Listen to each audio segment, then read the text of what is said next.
Today, we are tackling something I have seen dozens of times, a Whirlpool dryer with a belt broken. Now, here's the thing. Whether you are a landlord like me, a homeowner, or don't want to spend $150 on repairman, learning to fix yourself will save you money, time, and honestly, it's pretty satisfying. You hit the start button, you hear the motor humming, but the drum not moving an inch. That's when you know it's belt time. I'll walk you through diagnosing the problem, getting the dryer open, installing new belt, and putting it all back together. Plus, I will share some common mistakes I've made so you don't have to. Before touching anything, unplug the dryer. Don't just turn it off. I've heard too many stories of people getting zapped and starting the motor while their hands are inside. Start by pulling out your lint filter. Underneath it, you'll find two screws. Whirlpool loves to hide them here. Grab your 1/4-inch nut driver or Phillips screwdriver and take them out. A lot of people forget these screws. Then start prying on the dryer like it's welded shut. Don't be that guy. Next, slip a putty knife or flat screwdriver in. Push the clip back and lift. You don't need to hook strength, just the right angle.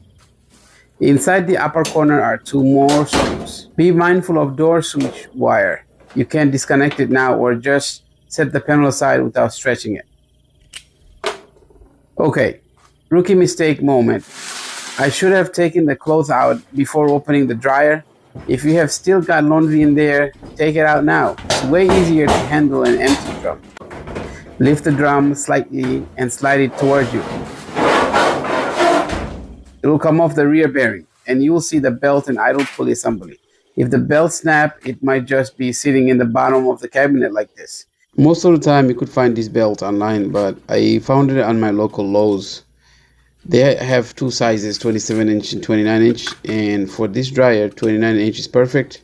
So what I'm trying to do is I'm trying to see if it's the right belt. Take a second to vacuum out lint debris while you have got it open. Lint buildup is major fire hazard, especially for landlords with multiple units.